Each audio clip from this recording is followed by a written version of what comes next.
Écoutez la proximité.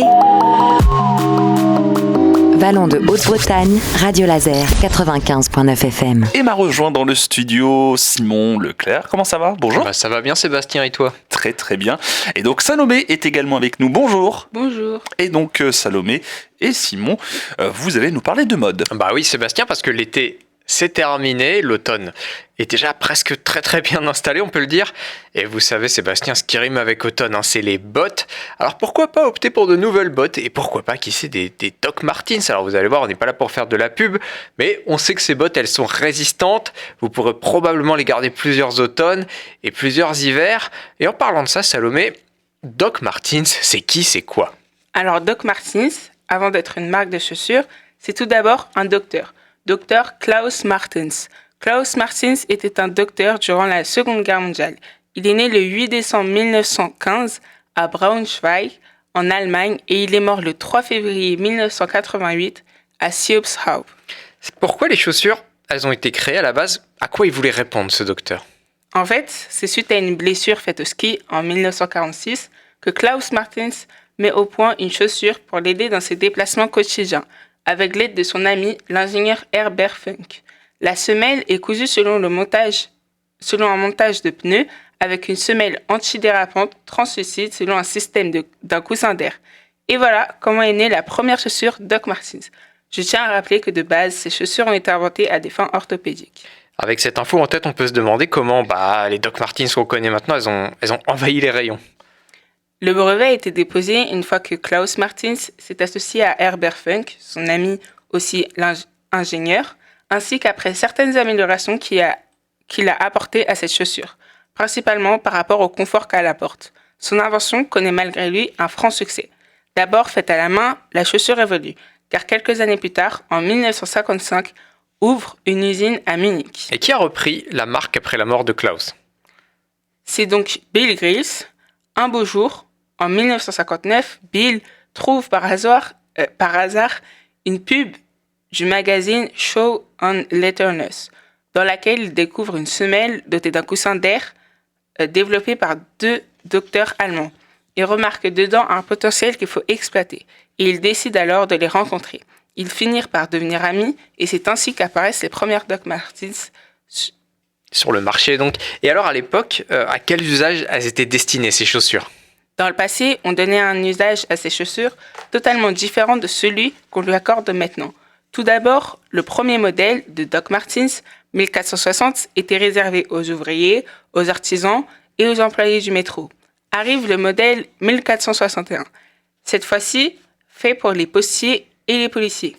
Dans les années 60 à 70, les Doc Martens étaient réservés au punk, au rock, avec les groupes comme les Beatles, Madness ou encore The Who ou Red Hot Chili Peppers. Dans les années 80, on a pu voir Madonna avec une paire de bottes lacées britanniques. Dans les années 90, apparaît le mouvement grunge, avec le groupe Nirvana, avec un nouveau style tout aussi rock. Jeans en lambeaux, chemise à carreaux, chaîne de pantalon et bien évidemment les fameuses Doc. Forcément, les gens n'ont qu'une envie, acheter les mêmes chaussures que leur groupe favori. Et bien sûr, les ventes des bottes ont explosé. Cela a permis d'ouvrir en 1998 la première usine située dans le sud de la France, à Draguignan. Salomé, on sait, toutes les marques ont des hauts et des bas. Est-ce que Doc Martens a failli déjà disparaître dans sa carrière ? Oui, malheureusement, elles ont effectivement failli disparaître, car les ventes baissaient déjà avant 2012. Aujourd'hui, les Doc Martens sont des chaussures assez populaires, mais cela est surtout grâce à des cinéastes et au défilé des marques de luxe comme Jean-Paul Gaultier, Vivienne Westwood ou encore Paul Schmidt, qui ont su promouvoir la marque. Mais ce n'est pas tout, car maintenant, il existe un large choix de modèles. Mules, bottines, sandales, ainsi qu'un large choix de gamme. Vegan, sans produits issus des animaux, mais la liste n'est pas exhaustive.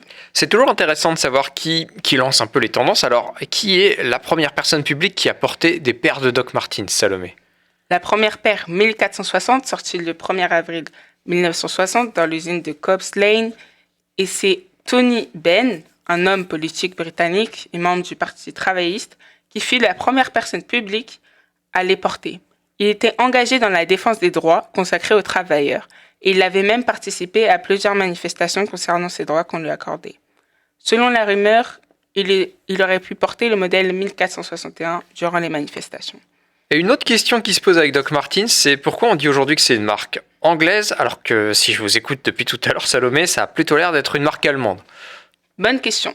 En 1959, quand Bill Grylls, l'ingénieur anglais britannique, obtient une licence exclusive pour la production de la Doc Martens, mais le nom de la marque ne lui plaît pas trop.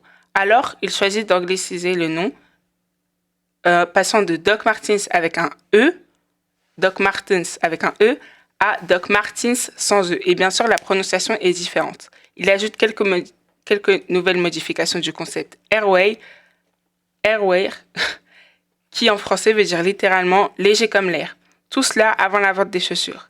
Il voulait apporter à l'acheteur des bottes avec un confort nouveau ainsi que supérieur à celui que Klaus avait déjà apporté. Bon, pour conclure, Salomé, j'ai envie de te demander ton avis. Qu'est-ce que tu penses des Doc Martens ? Tout d'abord, je pense que... et ton avis, évidemment, si jamais quelqu'un avait envie d'acheter ces Doc Martens. Quel conseil tu lui donnerais ? Tout d'abord, je pense que la personne les choisirait pour sa durée de vie, pour son style, car il existe plus de 200 modèles. Il y aurait forcément une paire qui reflèterait sa personnalité. Et enfin, parce que c'est une chaussure qui a su marquer pas mal de générations. Et ça risque de continuer. Alors c'est vrai, les Doc Martens, c'est un investissement, mais c'est vrai aussi qu'on peut les garder un moment. Donc ouvrez l'œil, peut-être si vous allez à Rennes ou dans les magasins près de chez vous, vous risquez d'en voir plein sur les étagères, parce que Doc Martens, c'est commercialisé un petit peu partout en France et en Europe. Merci Salomé.